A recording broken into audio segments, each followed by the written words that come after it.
You often crochet while we're doing these reviews. I do. Would you like to show the people what you're currently crocheting? Well, number one, I'm not crocheting. Would you like to show the people what you're knitting? Do you want to help? Yes. Topical. Because we're talking about scarves. Yeah. So there are different plies to wool. The first being... Welcome back to Doctor Who Review, everybody. A visual podcast with me, Chris. I'm not Chris. And we're talking about the second Christmas special at this point. Yes. Why aren't we seeing the cover? Well, the cover's the Series 3 Blu-ray cover, and I just sort of feel that doesn't really... I don't know, that looks good. It's a very cool cover, but I just... No. Oh, well, yeah. Donna's on a disc, and I wanted to give Donna her due. Mm-hmm. So there she is, the Series 3 set on Blu-ray. The Runaway Bride. Mm. The Runaway Bloody Bride. If you're watching this, spoilers, obviously, but if you're watching this, you've probably already seen it. You just want to hear our thoughts and any musings about it. Mm-hmm. So, basic plot, at the end of Doomsday, a bride randomly appeared at the TARDIS. The Doctor was like, what the heck? Turns out she's been sent here by, can you remember the name of the particles? Is it Huon? Huon. Biodegradable Huon particles. She'd been zapped into the TARDIS randomly, and after some shenanigans trying to get her back to her wedding, because she disappeared as she was walking down the aisle, they learn that she's been imbibed with Huon particles, which have been fed to her over a period of time, all to prepare her to be a key to unlock essentially a prison at the centre of the Earth. Yes. Or rather a storage container at the centre of the Earth containing the children of the Rachnos, a species from the Dark Times. So on her special day, she's been turned into a key. Which is what we all want on our wedding day, let's be honest. We all want to be turned into a space key for a spider army. Well, I was upset that I didn't turn into a space key on our wedding day. Oh, I'm glad there were no spiders, though. Yeah. The observant among you who've watched this whole series would be like, hang on, there is an action figure specific to this story, Chris. Where is it? Yeah, I've bought and sold Doctor Who action figures over the years, but there are some that I've never managed to get hold of, one of which is the Empress of the Rachnos. I tried to get you one for Christmas. I know. I'm Bless so you. sorry. Lou did get me a figure I didn't have for one of our upcoming videos, bless her. So and spoiler alert, it's for the next Christmas special. But that's very sweet of you. But I never had the Rachnos. I always wanted the Rachnos. I wanted the face of Bo. They did a Reaper from Father's Day. That was a big chunky boy. Really? Yeah. I think the only deluxe set that I managed to get hold of was the Impossible Planet, the lift. Yeah. With a couple of Ood, and I already had a possessed Toby Zed. So if you saw the video we did on those stories, you know he lives inside that prop, but it lives on top of my shelves, and it looks really creepy. Yeah. It's very cool, and you put a light in it. Yeah. We talked about that last time, but it's very, very cool. Very cool. As is the Runaway Bride. Because again, we're now in that era where we've seen these stories. We've both seen this. We both saw it go out at the time. Did you watch this Christmas 2006? Yeah. I had seen David Tennant, and I was hooked. Yeah. See, for me, I was not a fan of the Catherine Tate show.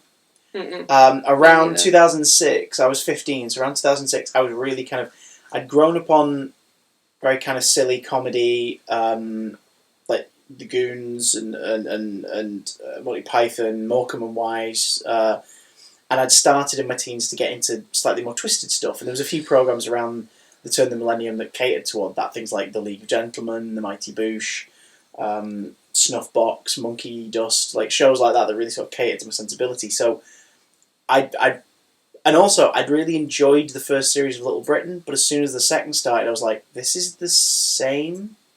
Like, as in, there's no difference here, and it's catchphrase comedy. Little Britain kind of did it to me. Catchphrase, and Bo Selector Series 2 being pretty much the same as Series 1. Catchphrase comedy was where I went, oh, this is lazy, I hate this.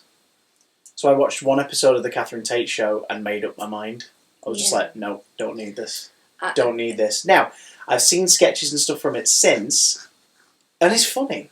It's very well performed. It's very well written. It's funny, but I have no desire to go back and watch it. Yeah. Some people will be watching this going, but League of Gentlemen, that's catchphrase cut. Nope. Because the difference is the League of Gentlemen doesn't have catchphrases. Fans made them into catchphrases. Yeah, absolutely. The pun is never, hello Dave, this is a local town for local people. Like those are not the puns. Like those are things that are just said within there. Catchphrase comedies where the pun is the catchphrase. Yeah. And it's like, oh god. And there was a lot of that in Catherine Tate, like I'm a bothered and things like that. It put me off. I wasn't interested. That is like serious cringe for me. If you've been watching this, you'll know that my cringe tolerance is very low. So things like the Catherine Tate show, Little Britain in particular, even Bo Selector, can't watch it. I just think it's... Again, I still love the first series of both of those shows, but no. That's enough. That's all I need. Like, I've seen everything that I'm ever going to get from it. Those. I'm very picky. There's not that many British comedies that I like. Especially modern ones as well. Modern ones, yeah, absolutely. Except for Ghost. I like more that... Well, that's the Horrible Histories cast. And Horrible Histories then, for Come that matter. on. There you go. There is nothing negative about that cast. They are all incredible. But anyway, let's go off, sorry. Answer the question, damn your eyes! Well, now I want to watch Ghost again. But so Catherine Tate show was not on my radar whatsoever. So seeing her in this, ahead of it, I was a bit like... I wasn't like... Peter Kay being in it. Well, no, because that was still fun. It was just... The episode overall didn't quite work. But it's like... For me... Oh, yeah, because at that point you didn't like Peter Kay either. No. For those who don't know, like we're from Greater Manchester. When Peter Kay's stand-up specials in particular blew up in the early 2000s... That is all we heard. That's all we heard. People would just constantly Garlic! Red! They'd constantly quote them. Shut up! Fine Rain, soaks you through. They'd constantly quote them, and they'd start quoting Phoenix Nights. And it kind of... It was... For me, I really liked his stand-up specials, but I got sick of hearing the catchphrases as it went on. And with you, it just put you off completely. It took... we're recording this in February 2021, it took till like April of last year during the first lockdown for you to like finally watch Phoenix Nights, and then it might have been before that. We watched Phoenix Nights years ago. That was a couple of years back. That's yeah. Oh yeah, because then we borrowed Max and Paddy off my dad because it's a nightmare to find a DVD copy of that. Yeah, all right. Hold on. I think. And then last year during the lockdown, we dived into the specials. Yeah. Into the stand-up specials. The second lockdown. It was the second lockdown. Yeah, it was. Because your dad got us the DVD. Yeah, in a charity shop. So there you go. I forgot what we were talking about. Point is like Peter Kay. You got over your Peter Kay prejudices initially. Yeah. For me, that happened with Catherine Tate with this when I saw it. Because I don't have an issue with Catherine Tate, but of course her being in it was like, oh god, so it's because she's like flavour of the month, she's been put in Doctor Who and this, that and the other. Am I bothered? Yes, I am. Here we go. Oh god, she's playing a loud, obnoxious character. Very funny. She's playing a loud, obnoxious character. Oh my god. But then you watch this, and that's not who she's playing. Donna is loud, Donna is obnoxious at this point in her history, but like, that's not it. That's not the it of the character. No. This story is what made me go like, I might not like that show, but I'd like to see her in more things. Yeah. It made me realise that she's a good actor. Yeah, she's really good.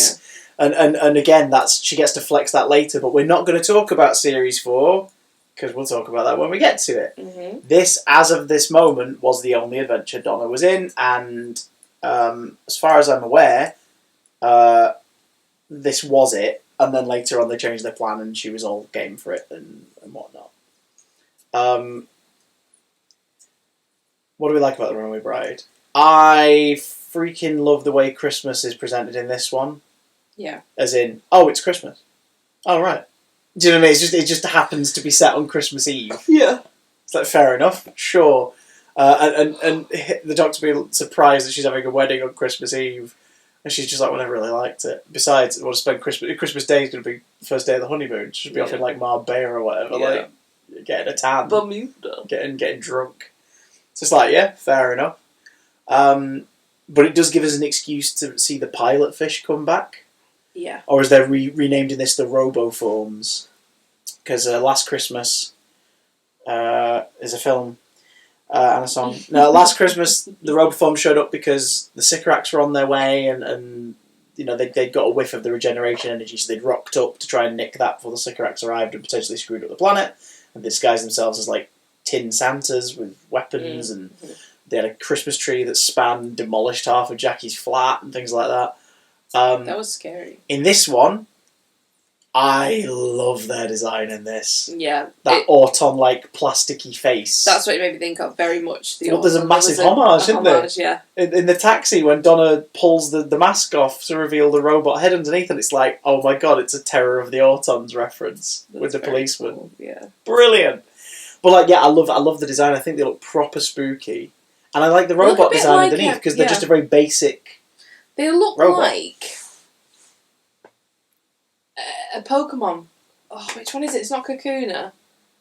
Like a Pokemon. Yeah. You're talking about the robot thing. The mask a Kakuna. Is it Kakuna? Yeah, the one between Weedle and Beedrill. Yeah, it's the yellow one. Yeah. That's what it looks like, isn't it? It's weird. If they look like Metapod, they'd be hilarious because they'd have sleepy eyes and a big nose. That's what I was thinking.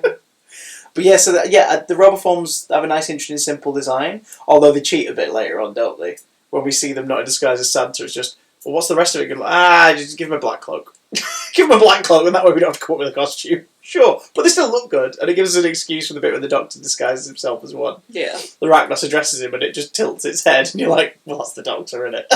That's not a robot.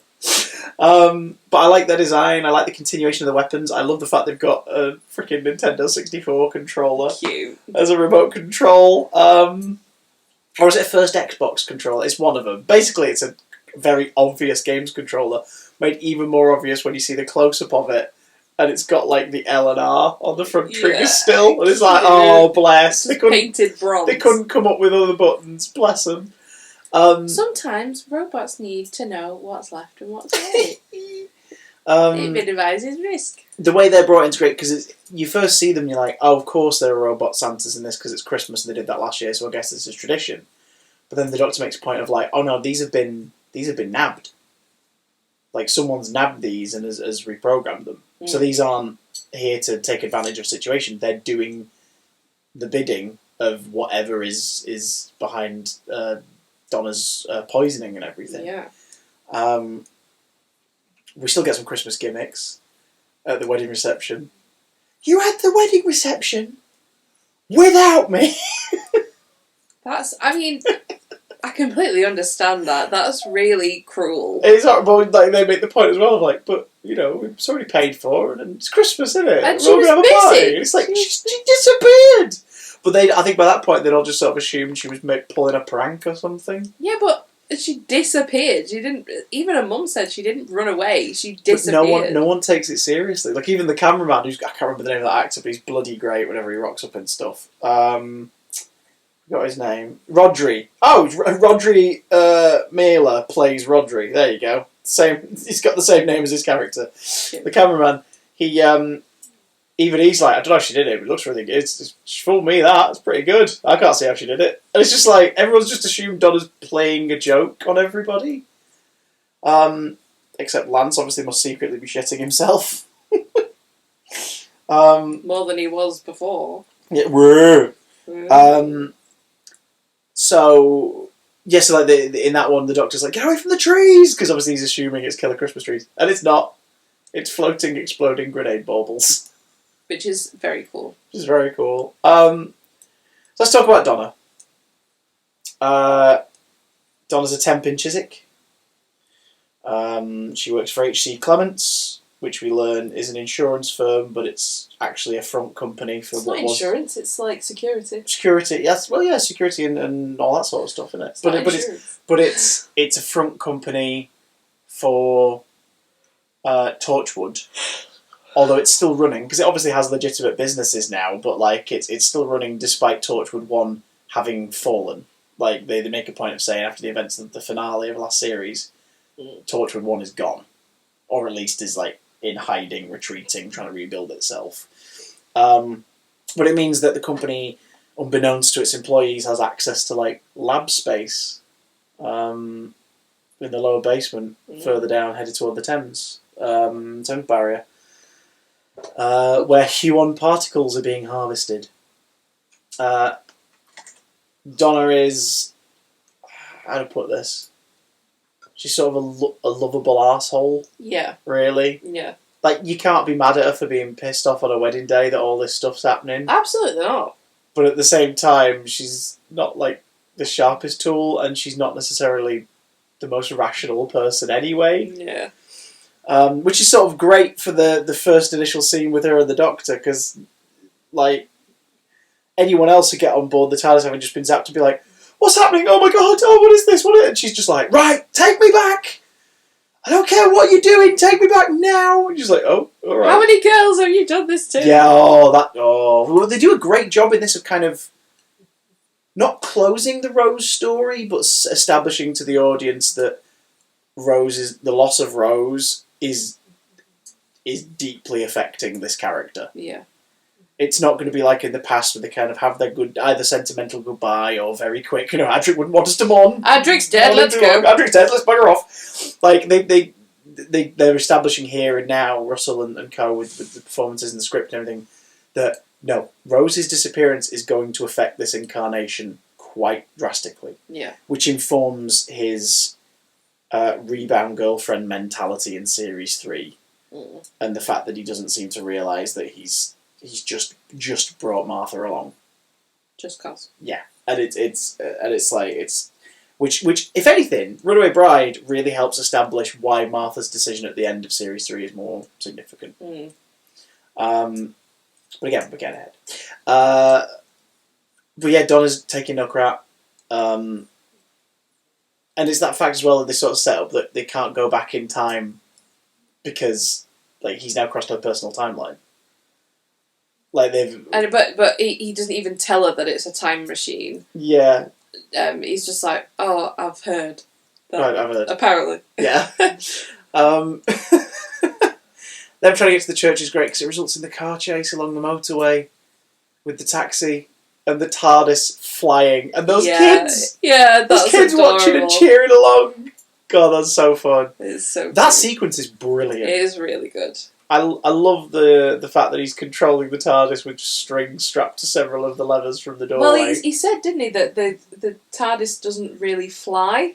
She never really flies. Yeah, she's not used to flying. And she's also got indigestion, apparently, in this as well. Something's thrown her off a bit. She's not quite... With it. And it's probably because suddenly something just arrived in the TARDIS. But later on we find out it's all to do with Huon particles and whatnot. The TARDIS is full of them as well. So, like, the two of Donna basically got drawn to the TARDIS. She got drawn to the TARDIS like a magnet by mistake. Like a pen in a cup. But yeah, like a pen. I'm a pencil in a mug. Pencil in a mug. Yes, you are. But which is great for her because obviously it means that destruction and death doesn't happen, and also her life is saved. So it's a good job that this series of events occurred. Really. So yeah, her like. Oh god, all of her banter with him in this is fantastic. The whole dress with pockets, like, stuff. Amazing. I mean, I would have loved a wedding dress with pockets. You had me. I did. You didn't need any, just tell me to put stuff in my pocket. I always do. Well, that's why we're perfectly matched. What, because you don't own pockets and I have pockets? Yeah, why do they put pockets in women's things? Anyway. To force heterosexual couples to be nice to each other so that they can share pockets, that's why. It's all part of the patriarchy. The point is, all their stuff is fantastic, and the way she actually she not only calls him out, but also slaps him in the face. Well, that's part of the calling out, I guess. But she is sympathetic when she can see that he genuinely is kind of hurt. Yeah. When it comes to certain stuff, and it's like that's that's nice. It makes a change. So I like it quite a lot. We meet her parents, Sylvia Noble, Jacqueline King, who of course we'll see more of later, and the late Howard Atfield playing Jeff Noble. who again, they don't get a lot to do in this. They are a function, but the two of them play it very well, and they do kind of reaffirm the idea that Donna is known as a bit of a lout, a bit of a. She's a bit dramatic. Everyone sees her as, oh, that's just Donna. She's like that. We all know someone in life where we all kind of flippantly go, oh, you know what they're like. Yeah. Even if we shouldn't be that flippant or whatever, but you can't help it. And they set the idea like Donna's completely unfamiliar with the concept of aliens, and the Doctor's like, great big spaceship over London on Christmas Day, like Cyberman in every home. Both times, she was basically smashed and having a massive hangover. She was blind drunk and then had a killer hangover and slept in and everything. Like she's missed that much of Earth meeting the stars. I think that's so funny though, because the Doctor, I mean, from the beginning of the modern series where he's saying, this is it. This is where Earth starts to get in touch with. Nobody noticed the TARDIS because they're all busy doing something. Oh right, yeah. And it's like, yeah, some people didn't even notice there was an alien spaceship in the sky because that's just what the human race is like. A third of the world's population were going to jump off the roofs. Did you not remember that? You were asleep. All right, fair enough. I just think that's so funny. That's an underlying kind of thread throughout the series that's just what the human race is like. Just ignore stuff. That's really funny. I mean, so the Cybermen... big blue box slaps in the middle of square. What do? You don't notice it. You walk past it. Come on. It's like yeah. You got a point, Eccles Cake. You got a point. That is exactly what people would do. So that's a brilliant angle with Donna, and a bit of a recurring skit going forward as well, because there are other mentions of it going forward. She's more of an everyday person. She's not somebody that like longs for adventure. She's just one of those that's like, I just want to get married. Yeah, she's had a dream, and her dream has been sort of the archetypal, like, oh, I've dreamt of getting married since I was a little girl, and then we find out that she pressured Lance into it. Yeah. After saying to the Doctor that he asked, and she was flaky about it and unsure, but we see the real thing is she's just begging him, like, over the course of months. Yeah. Let's talk Lance. Lance is played by Don. I'm mispronouncing your name. I hope not. I'm very sorry. Don Gillette. He's great. He's really good because you can see him being that bloke who she's pressured into a relationship, but like he does genuinely like her, and then that reveal of no, he doesn't. No, he's using her. He's using her, and he's not even using her for like some evil scheme. He's become aware. We don't find out how exactly, but he's become aware of the Empress and her plan, and she has basically gone, right, well, I need a key. Oh yeah, how did that come about? I don't think they explain it, but it's like I need a key. I never thought about that. But that's fine because if you had all the answers, sometimes that's boring. Like it's not an important part of the story. Yeah, well, get in touch with each other. Because I never even thought about it. So. Yeah, like he's like she's promised to show me everything out there, like the freaking stars in the universe. So yeah, and this planet is screwed. So let her have it, and then she'll show me the stars. And it's like, oh, okay. Because he really makes a point as well, saying like Donna is like the prime example of society that he absolutely is sick of. X Factor and texting, and he's just listing all this stuff like you just fill your life with all this mindless garbage, and I'm sick of it. And it's like, okay,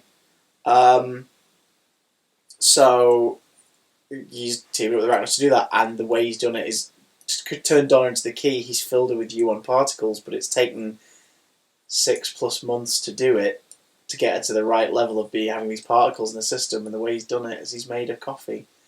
And the reason they started talking in the first place is because he made her coffee. And this whole time he's been using the water from the facility with the particles in it. And that's so sinister, because it's like you realise the only reason he's put up with them having a relationship and getting married was to keep up the facade. Yeah. But it's like his original plan was probably just, I'll make that secretary coffee and I'll have a chat with her and we'll make coffee every now and again. Do you know what I mean? Yeah. It's like, so his plan was, that rando who's a temp, I'll just turn them into the key. But then he got in too deep and had to start a relationship and keep up with it so as not to like throw her off the plan. It's like, what a dickhead. What an absolute... But also, like, serves you right to be lumped in a relationship you bloody hated if you were planning to turn her into a key to, like, start the apocalypse, you get. The very least punishment you should suffer is 6 months of watching reality TV. Screw you. The Rachnos, a species from the before times, from the Dark Ages, like the great vampires and the Time Lords and all these things that come from the very beginning of existence. This is just another one. And they've been seemingly dead for millennia.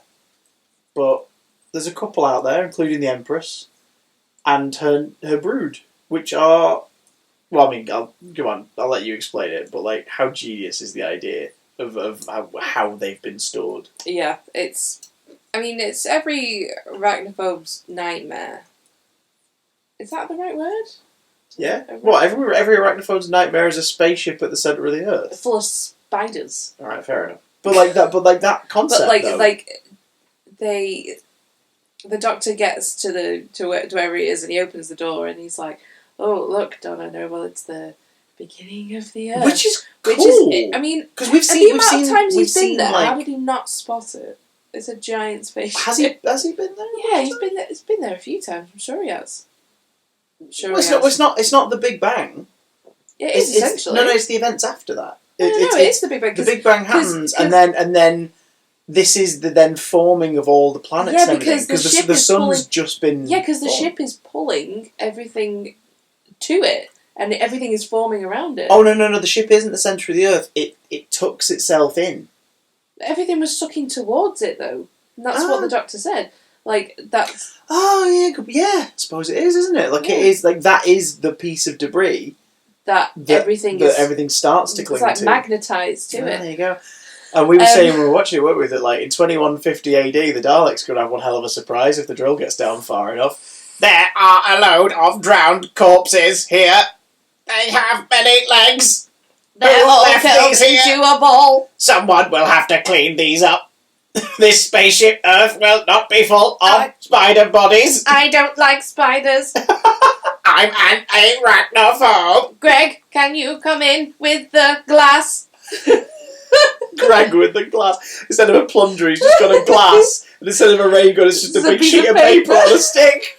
But yeah, so he shows Donna, and they're watching it form, and it's like, oh my god, everything has happened because this creature wants to form her civilization. It would have happened regardless, but it's just it happens to be that. I mean, why did she wait that long? There. Well, I guess that's the point. It's like the universe is because I think the implication of the Dark Times is some mega fan of all this lore aspects of the lore. Let me know in the comments if I'm wrong. But as far as I'm aware, like the Dark Times is like pre the Big Bang. It's like before the universe was born. There were the great vampires. There were the Rachnos. There were these things out there in whatever existence was at that point. They have to say the Dark Times because the Dark Ages is already taken. The Dark Times. The Dark Times doesn't sound as good. But do you know what I mean? Like that stuff existed before existence. Yeah. And the Rachnos is among that, so it's quite possible that they foretold that they wouldn't survive, or they didn't know what to do. So some of them are out there because it's never established.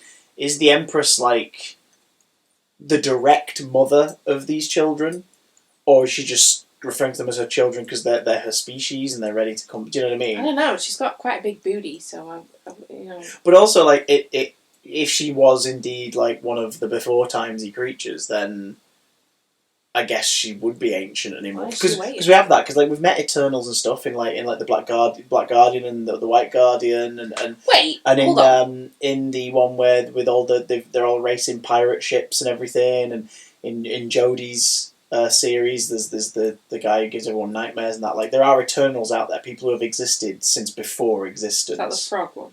No, the one with the bloke whose fingers come off. Yeah. Grim. Yeah, but like, and in Sarah Jane, we meet sort of similar characters. Like the idea that there are these beings that there are the Eternals and the Guardians, and then the Time Lords are implied to come around not that long after that, or whatever. And although recent stories start to play around with that, but the idea is there are all these ancient things, which means that the Empress of the Rachnos probably is someone that has existed since before existence. No wonder she's loving cracking jokes, because like she's been sat in a spaceship on her own for billions of years. Maybe The interior design of her spaceship is genius as well. But do you think that they put a ship in the middle of this planet as a failsafe, maybe? Because she's in her own ship on the outside. I think it's they don't know what's going to happen. Like, after the Big Bang, like, none of the big species that existed were, like, sure of what happens now. So it was probably... Or maybe it was an accident. Maybe the ship got trapped there. As just part of the gravity of it all, and she's been trying to find a way to free it ever since. Is like depleted. She's gone to this place where it's the only ones left. Yeah. Can we talk about the Empress? Yes. Sarah Parrish. She's great in this. It's so hammy, but I think it has to be because she's probably the, aside from obviously fully masked performers, she's probably the most physically covered up performer in the show up to this point. Yeah, absolutely. In a big mechanical machine. Costume. Yeah. I bet that hurt. With her hands, because she's like, the way she's in it, she must have had like her knees bent. Yeah. She must have been on her knees for it, and then obviously it's reliant on the weight of the rig as someone's moving the torso around a bit for you so you can move. And waist and a hip. I bet that was quite painful. And then that's not even to consider the contacts and the teeth and the fact that you can't touch your face because you've got these big like claw hands, these big prosthetic sides. So uncomfortable. And yet she makes all the right choices. She's a proper boo-hiss baddie. She's a big old Power Rangers villain in the best way. Yeah. I'm fairly arachnophobic. I'm not horrified by the Empress, and I think the reason why is tied to my one issue with this story. It's the most nitpicky issue ever, and that is a special effects issue. We should have seen the Rachnos moving around in at least one shot. Like her legs in the spaceship, we see her legs moving, and that's a model shot, and it looks great. Yeah. Then when she's in the lab, she never leaves the same spot. Now that's because it's a big expensive costume, a big expensive prop, and this is the easiest way to make it work. But when she's in it, in and out of it, she's in it for maybe like 5 minutes of screen time, but she's in the episode for like 25 minutes. And she never moves from that spot. Mm-mm. Now, I know that's because of cost reasons. It'd be expensive to de-rig it and rig it somewhere else and this, that and the other. So it makes sense. They probably shot all of her pieces in that spot on the same day. And then probably shot all of the close-up shots where she's like doing my monologue-y stuff and that on a separate day. Yeah. And you know what I mean? Like that's how they do it. Just for the sake of Sarah Parrish and for the sake of the cost of it all. So I understand that, but it just needed, and I know these aren't cheap to make, but it just needed like one CGI shot while the place was flooding of her scuttling forward or something, and just trying to, scuttling to the edge of the hole and screaming as her children drown in the water from the Thames. Like, it just needs something like that to establish that she moves. Yeah. Because when a big expensive creature prop like that features for longer than a few moments and doesn't move, something in your brain goes, that's a costume. Now you know it's a costume, but it's the suspension of disbelief. You have to believe it's a living creature, and you don't if that living creature just stands still like an animatronic at a theme park. That's why animatronics at theme parks have started getting bolder. Like, I've seen footage of like the what do you call it? Some of the Star Wars stuff. These animatronic from the recent Galaxy's Edge. Some of these animatronics walk. Oh. No. I mean, they're not. They will be on rigs that are concealed from your sight, but they move like. Oh. Do you know what I mean? I'm not down for that. I'm down for that. Have you? No, you're talking about the backflipping. As of this recording, not confirmed, but very likely Spider-Man one. No, but I'm talking about some of the ones that we've seen since and everything, and that's impressive to me. It's really cool because it's very impressive, but I'm just not down. It takes away, like for example, ones that don't give me this feeling of that's a prop. I like the Pepper's Ghost dancing couples in the Haunted Mansion. Yeah, obviously they are just like on one spot twirling with an extra thing twirling them so that they move around a bit. But that's movement from something that makes you go, oh wow, it's alive. I love it's that real. technique. It's alive. That's so clever. So clever. Whereas the Rachnos doesn't move at any point. No. So it's like, that's a shame. That is literally my one nitpick with the whole thing. And it's really dull. I like her ship, the Web Star. Yeah, that's very cool. I like the fact that for some reason it makes a child think, it's Christmas! Because it looks like the star on top of a tree. Yeah, but the kid just goes, it's Christmas. Yay! That's the one It's genuinely Christmas. terrible line in the whole thing. Because it's like, I get what you're going with, but it's just weird. Who would look at that and go, it's Christmas? You wouldn't, because it's really close to London and it's electrocuting everyone. Would you not? Then again, the same girl's a bit weird, because she just stood there screaming at a beam as it came towards her, like the bloody spaceship in Prometheus that they run away from in a line as it's rolling after them. God damn it. But yeah, I like the Web Star. It's a great design. I love the fact that it's this weird kind of crystalline and then web sort of look to it all. I love the fact that it gets shot down in the atmosphere by the army on call from Mr. Saxon. Again, just a throwaway reference. Sowing the seeds of the season. Also, something I forgot to mention in our... I think I forgot to mention it in our Army of Ghost Doomsday talk. The Torchwood theme shows up in that. When Yvonne's showing them around the warehouse, you hear the... Like, you don't hear like the full thing, but you hear like... Like those little incidental music cues that eventually we know... Well, we eventually know it to be that... In Torchwood, in the score, there is that like... Like crops up in the score. It shows up in this when the Doctor and Donna first find. What is it? In this, when they first find the lab, and we briefly see the Torchwood logo on the door and everything, because it is Torchwood 1. The Torchwood theme appears not in its entirety, but like little bits of it are woven into the score just when they arrive. The bubble bit, which is great because again, between that story and this story, Torchwood started. And it's that little tiny bit of synchronicity. It's like, oh, that's beautiful. That is really nice. I like that a lot. Sarah Parrish is great in this. Catherine Tate is fantastic in this. And I like that she rejects him at the end. Yeah. It's right that she rejects him. Because she says, like, you scare me to death. Because... Yeah, when the Doctor gives her a choice, and it's carrying on from Last Christmas's No Second Chances sort of thing. He says to the Rachnos, I'll take you and your children away from this planet. This is my offer, and this is the only time I'm making it. If you don't do this, then what happens next is on you. It's like, well, no, it's kind of on you, mate, if you don't tell her what it is. Like, if you're going to threaten her, tell her what the threat is, and let her make the decision. You know what I mean? And she's like, I think not. She takes a big gulp and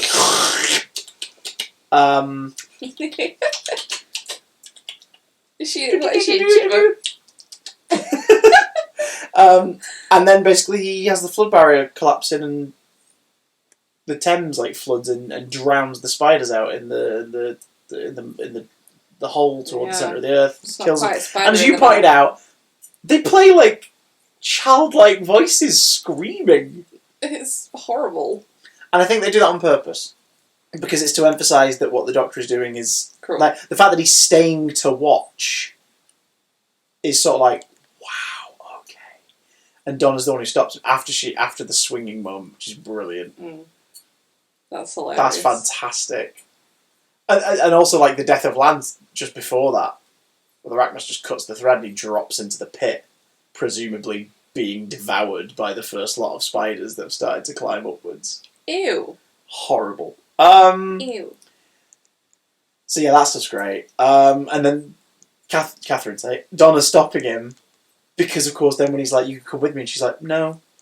She's like, "What you showing?" Like she showed her the creation of planet Earth, and she said like puts the wedding into perspective. Like it's amazing. She's kind of had a wake up call that there is more to what she's doing, and maybe it's the reverse of Rose. Rose is like, "There's more out there, and I want to see it." Donna's like, I didn't realise there was more out there. I'm going to start paying attention now. But not, I'm going to come with you and see it. It's like, no, I'm going to start paying attention, but I'm not coming with you. It's like, I'm going to go on holiday. You're dangerous. Yeah, I'm going to go on holiday. I'm going to travel. I'm not going to temp anymore. I'm going to take a bit of time out. And she basically is like, I'm going to appreciate, as she says, walk in the dust. Like, I'm going to appreciate what we have more. But you're great. You're also terrifying. Find someone. Yeah. Like, please find someone to travel with. They need to rein you in. Because on your own, it's just like, yeah, she's got a point. And that is, again, the 10th Doctor. They're establishing that he was Space Boyfriend. And now he's not. So he's acting out. And it's like, yeah, that is a theme that'll keep going past this point. And it's seeded really well here. I enjoyed The Runaway Bride a lot. Me too. We also get Love Don't Roam. Yeah. Sung by Neil Hannon. You were boogieing. I was so happy about that. Because he worked on Song for 10, which is in Christmas Invasion, and on the soundtrack, it's Neil Hannon singing it. And it's a different arrangement. And I love, if anyone's confused, Neil Hannon, vocalist, songwriter, musician, primarily known for the Divine Comedy. He's also worked on other projects like the Duckworth Lewis Method. He's great. Great band. Brilliant. They only really, Divine Comedy only really play in Ireland, but occasionally bugger off to Belgium or France and just do some gigs there. They play in Ireland a lot, do they? He's Irish. They're based in Ireland. Yeah. But they're based in there. I thought they... Oh. I've always said if we ever took a trip to Ireland, we would try and coincide it with a Divine Comedy gig. Hell yeah! Yeah. I'd be down for that. But yeah, so he sings the vocals on Song for 10 on the album, but not in the episode. In this, another song by him, because it's him and Murray Gold basically work together to create some original songs, and this one is Love Don't Roam, which is jazzy as hell. And both songs, if you listen to them, their lyrics are about the 10th Doctor. They're from his perspective. Aww. In fact, hang on, I'll bloody bring them up now because they're worth looking at. So, little deviation here, guys, but it makes sense because it's the songs from this Christmas special and the previous one. La la la, filler. No. So the lyrics. Get them lyrics up, fam. Where are they? There's a whole thing about behind the scenes. I want the link. I want the lyrics. You get. La la la la la. So, Song for 10, that's the one that played in the Christmas Invasion. Mm-hmm. There's little sort of nods in there. I thought Song for 10 was in this one. No, Song for 10 was in the first one. That's the I wish today was just like every other day. When he's getting his costume and then he goes to the Christmas dinner and stuff. Yeah. Oh my god. So that one is Christmas Invasion before Series 2 starts proper. Yeah? It's basically about what the Doctor feels toward Rose. Yeah? Mm. Oh my god. What? This is... I didn't even realise some of this. So I woke up today, the world was a restless place. It could have been that way for me, and I wandered around, I thought of your face, that Christmas looking back at me. Oh, it's a Christmas song. La la la, it's all about Christmas, yeah? Like, I started to walk, pretty soon I'll run, I'll come running back to you, because I followed my star, and that's what you are. I've had a merry time with you. All right, it's Christmas, yay. Cool. The bridge. So have a good life, do it for me, make me so proud like you want me to be. Wherever you are, I'm thinking of you. Oceans apart, I want you to know. And it goes on. The song is from the perspective of after Series 2. Oh my god. Because it's him saying, like, I wish we could have that again. It was special. It's special because of you. Apart. I'm still chasing after you, even though... Yeah. Oh. So, in Christmas Invasion, the song in it is secretly hinting at the plot of the end of Series 2. No. And then you have...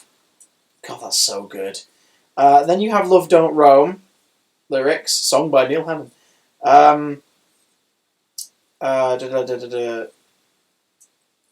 Yeah, so I've roamed about this earth with just a suitcase in my hand. I've met some bug-eyed Joes, I've met the blessed, I've met the damned. But for all the strange, strange creatures in the air, at sea, on land, my girl, my precious girl, I love you, you understand? So it's obviously like, it's kind of...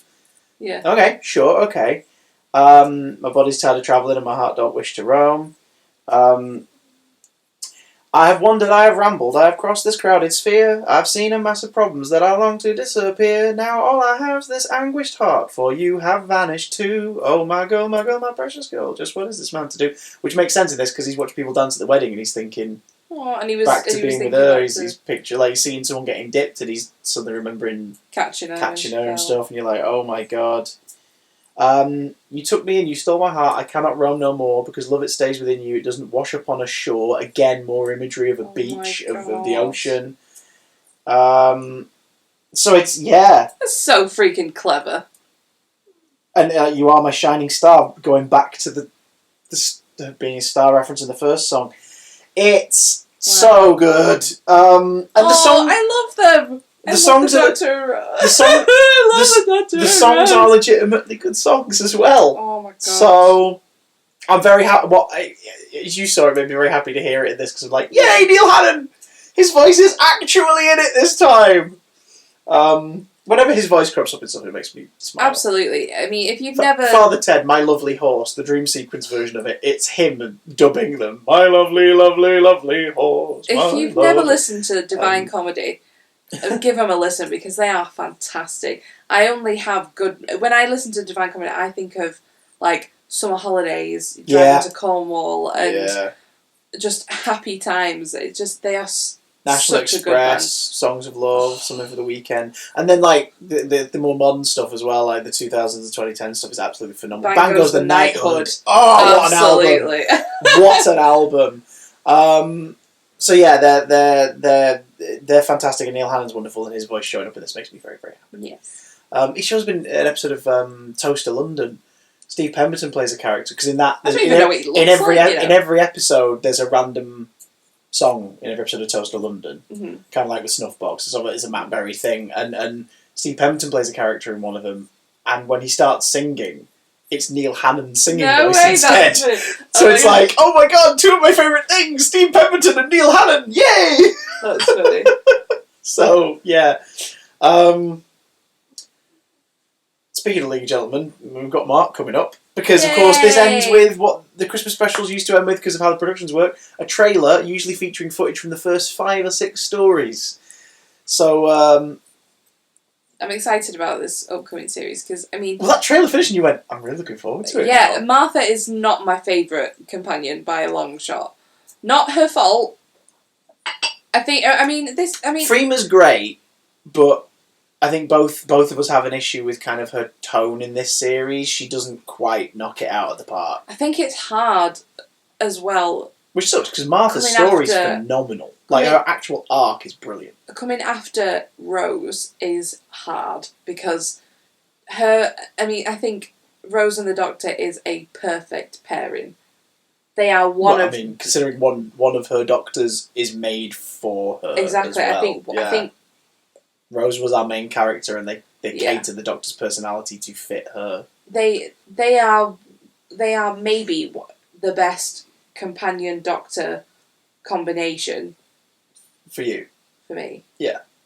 And everybody should agree. Obviously, it's with me. Obviously, it's the Sixth Doctor and Frobisher, the shape-shifting penguin. But sure, go on. What's that robot called? Chameleon. Just robots. Just don't do it. Anyway, it's so hard to come after that. Yeah, but you wouldn't.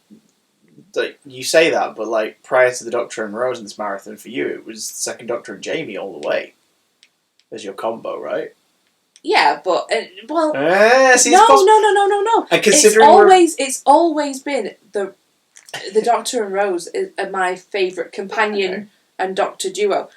The Second Doctor is my favourite Doctor. Again, a lot of that is down to the fact that it was your kind of, you knew of Doctor Who and you'd watched Doctor Who in bits and pieces, but like Series 2 is where you became invested in it as a thing that you watched. Like, I watched Doctor Who, wasn't it? Yeah. You caught Series 1 kind of a bit, and then Series 2 is where you were like, I'm all in. Well, I was all in for the companions of the first Doctor. But what were you looking at? What do you mean the first Doctor? Hartnell? Yeah. Why are we going that far back? Because you just said that. No. Oh, no. I mean, when you watched the show, going out as a teenager. Oh, sorry. Sorry. I was like, wait, hang on, how old are you? What are we doing? I thought there was only 10 days difference between us. 50-odd years older than me, you swine. No doubt, look fabulous. No, anyway. It was Agatha all along.